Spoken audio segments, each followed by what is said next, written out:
네, 내만복의 향후 포부를 한번 들어보도록 하겠습니다. 모두들 아마 잘 아시는 분이시죠? 따로 특별한 소개는 하지 않겠습니다. 오건호 공동운영위원장님 박수 부탁드리겠습니다. 네.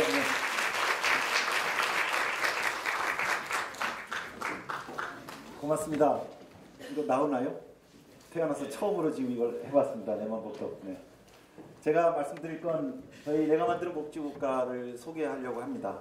그래서 저희가 어떤 취지로 내가 만드는 복지국가라는 이름으로 모였고 또 어떤 일을 해왔는지에 대해서는 아까 말씀을 드렸고요. 영상으로. 그리고 우리가 앞으로 계속 하고자 하는 저희 포부, 목표를 짧은 시간에 말씀드리도록 하겠습니다.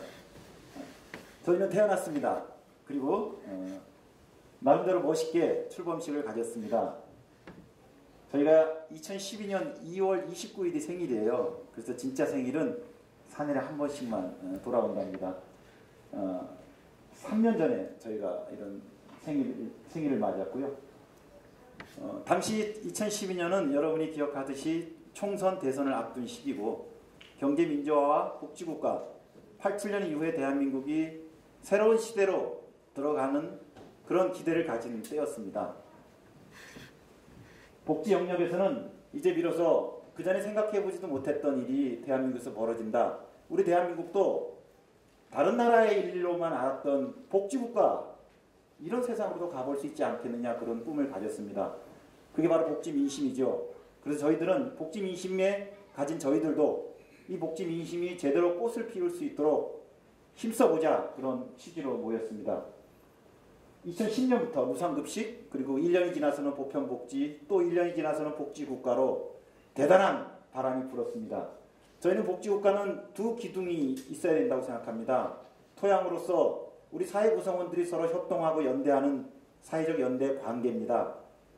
또 하나는 그 위에 집을 지어야 되겠죠. 그래서 다양한 복지제도를 늘리고 또 사회임금을 높여서 시장에서의 임금 외에도 사람들이 최소한의 기본적인 생활은 사회에서 누릴 수 있도록 하는 것. 이게 복지국가라고 생각합니다. 이 두 기둥이 마련돼야 대한민국 복지국가가 튼튼히 설 수 있을 거라고 저는 믿습니다. 그런데 당시 2011년, 12년 대한민국에 복지바람이 불었을 때 양적 논의는 대단히 활성화되었습니다. 그래서 이른바 삼무일반 이런 식으로 무상급식, 무상보육, 무상의료, 반값 등록금 등 이른바 복지의 양적 확대가 약속 공약으로 정치권으로부터 쏟아졌습니다. 위로부터 국민들한테 쏟아졌습니다. 이거를 마다할 이유는 없죠. 그런데 저희가 보기에는 복지국가는 두 개의 기둥으로 이루어지는데 하나가 빠졌습니다. 이 복지를 누리기 위해서 우리의 사회적 관계는 어찌해야 되는지 사람들이 서로를 어떻게 여겨야 되는지 이른바 연대, 협동, 공존 과연 이런 논의들은 얼마나 진척되고 있는지 너무 물량적으로 우리가 복지국가를 기대하고 있는 건 아닌지 그런 의심을 품었습니다. 사실 최근 연말정산 사태도 저는 두 기둥에 우뚝 서야 될 복지국가가 한 기둥이 빈약함으로써 나타나고 있는 왜곡된 현상이라고 생각합니다. 저희는 그래서 이제 정치권을 중심으로 그리고 복지 바람이 불었기 때문에 복지 양적 확대는 이루어질 겁니다. 하지만 그게 지속 가능하게 되기 위해서는 또 하나의 기둥을 세워야 된다. 사회적 연대로 똘똘 뭉친 아래로부터의 시민 복지 주체가 필요하다고 생각했습니다. 그래서 저희 성은 복지국가입니다. 그리고 퍼스트 네임은 내가 만드는 이랍니다. 그리고 저희가 멋지게 이런 내가 만드는 복지국가 로고를 만들고 출범을 했습니다. 2015년 다시 복지 논쟁이 시작됐습니다. 저희는 지금의 현 정세를 이렇게 봅니다. 지금의 정세는 지난 4년 동안 2010년도부터 2014년까지 5년이네요. 이거를 시즌 1으로 저희가 이름을 붙여보겠습니다. 굉장히 큰 성과가 있었지만 여기서 우리가 얻어낸 것도 있고 또 우리가 놓친 한계도 있습니다. 바로 우리가 부딪혀 있는 장벽을 확인하는 게 바로 지금부터 시즌 2 저희 내만복이 꼭 이루고자 하는 넘고자 하는 그런 과제가 되겠습니다. 지난 4, 5년의 성과는 큽니다. 이제 비로소 대한민국에서 복지 체험이 진행되고 있다고 저희는 생각합니다. 그리고 복지를 받으면 실패자, 낙오자, 게으른 자, 나라를 망칠 자로 간주되었는데 이제는 아이를 가진 엄마면, 아프면, 집이 없으면, 대학생이면, 어르신이면 모두 다 권리로서 사회에 요구하고 있습니다. 이제 복지가 시혜가 아니고 권리로서 자리 잡고 있습니다. 지난 시즌 1이 만들어낸 최대의 성과라고 생각합니다. 노인, 집이 없는 사람, 학생, 엄마, 어린이 이 안에 이 동일한 집단들이 똑같이 동일한 요구를 합니다. 이 동일한 요구를 이루기 위해서는 반드시 서로 협동해야 됩니다. 서로 상호 의존해야 됩니다. 저는 이제 1948년 대한민국이 건국된 이래 60년이 더 흘렀습니다. 오로지 경쟁, 승리, 성공 이 가치로 점철됐던 대한민국의 역사에 지난 4, 5년은 저희가 복지를 일부 누리게 된 것뿐만 아니라 새롭게 연대, 협동, 공존이라는 이후 앞으로 60년 동안 대한민국을 새롭게 설계할 수 있는 중요한 가치가 조금씩 씨앗이 뿌려져 있다고 생각합니다. 저희들은 이 씨앗을 믿고 내가 만드는 복지국가 운동을 합니다. 하지만 이 성과 외에 한계가 있습니다. 저희는 세 가지 한계가 있었다고 봅니다. 저희가 앞으로 넘어서고자 하는 장벽입니다. 첫 번째는 복지 예산 압박입니다. 그래서 다시 보편선별 논쟁이 공공연하게 재현되고 있습니다. 안타깝게도 최근에 언론사의 여론조사를 보면 무상급식은 계층별로 해야 되는 게 많다. 오히려 옳을 거라는 의견이 다수를 차지하고 있습니다. 그 전에 무상급식은 보편주의로 하자고 지지했던 선량한 시민들도 이제는 좀 다르게 생각하고 있습니다. 급이 무상급식이 나쁘다고 생각하는 게 아니라 예산이 부족한데 어찌하겠느냐는 현실적 상황을 직시하기 때문이라고 봅니다. 두 번째는 보육, 기초연금 등 이른바 보편주의 복지에 예산이 쏠려가다 보니까 세입이 늘지 않는 상태에서 보편주의 복지가 늘어가다 보니까 결국은 중앙정부나 지자체가 자신의 재량하에 있는 예산, 복지 예산을 통제할 수밖에 없습니다. 그러한 예산이 바로 취약계층을 대상으로 한 예산, 복지입니다.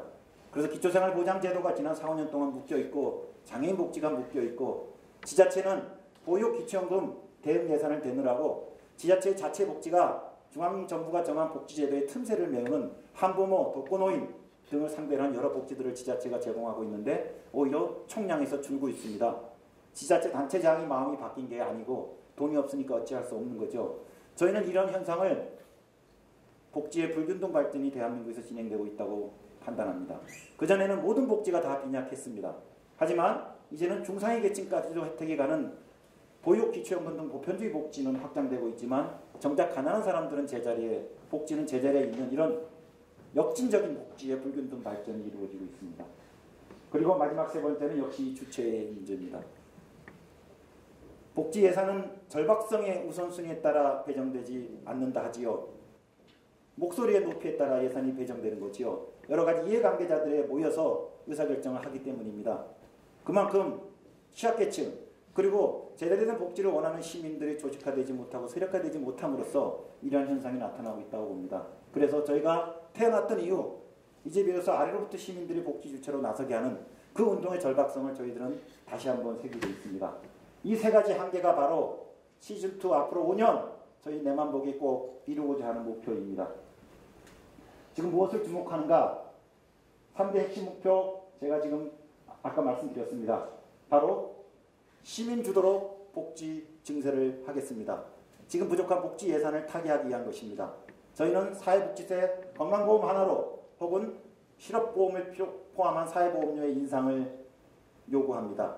진보진영의 다수의 의견하고는 좀 다릅니다만은 이런 시민이 주도해서 직접 예산 확충에 나설 때 현실적인 길이 보이고 정작 기업, 부자들의 호주머니에서 돈을 꺼내놓을 수 있는 사회적 압박도 생겨날 수 있다고 봅니다.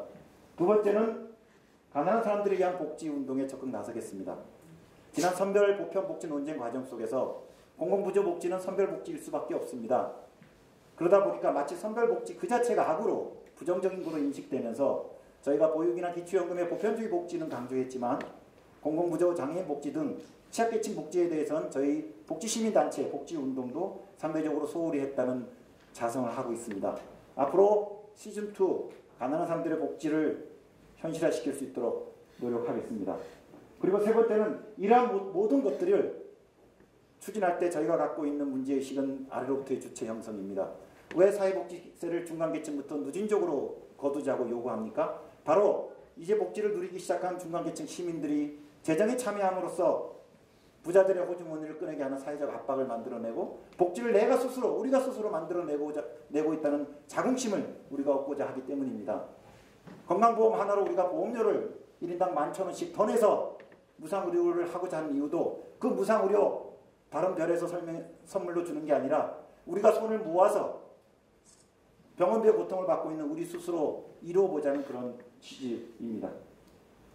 그래서 이런 사회복지제든 건강보험 하나로든 공공적 목표를 가진 시민 그리고 가난한 사람들의 복지는 지역 공동체를 중심으로 진행되고 있습니다.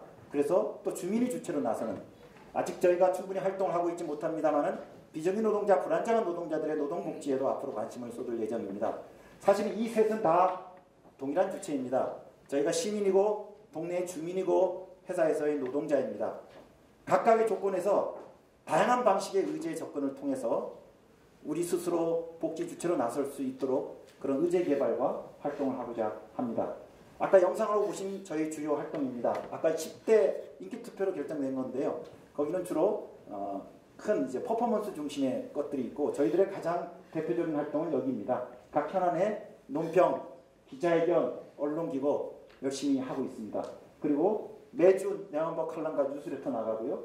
그리고 복지국가 청년캠프, 번개강연, 토론회 등 시시때때로 중요한 의제가 등장했을 때 저희가 교육 프로그램을 가동시키고 있습니다.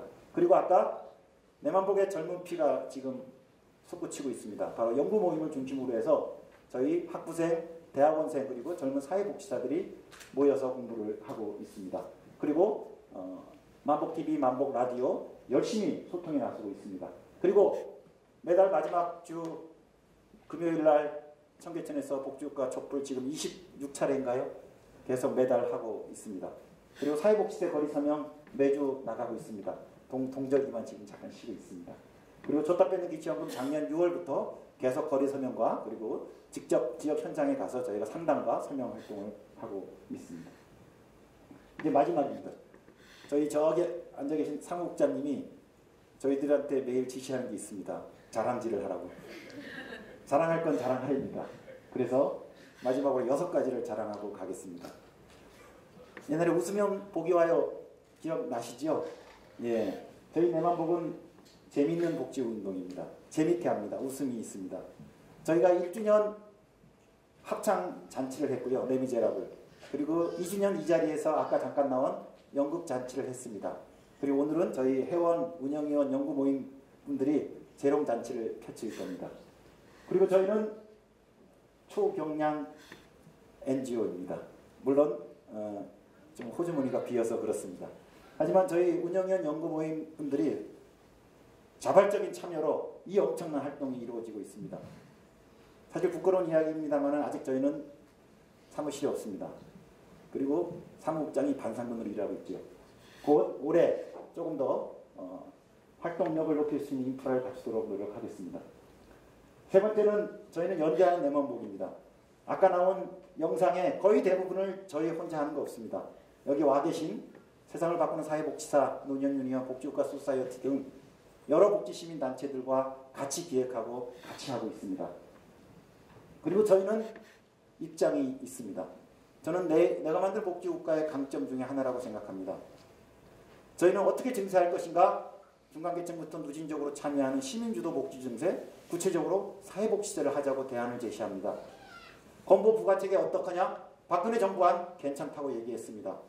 공무원연금 개혁도 적정한 방식으로 필요하다고 생각합니다.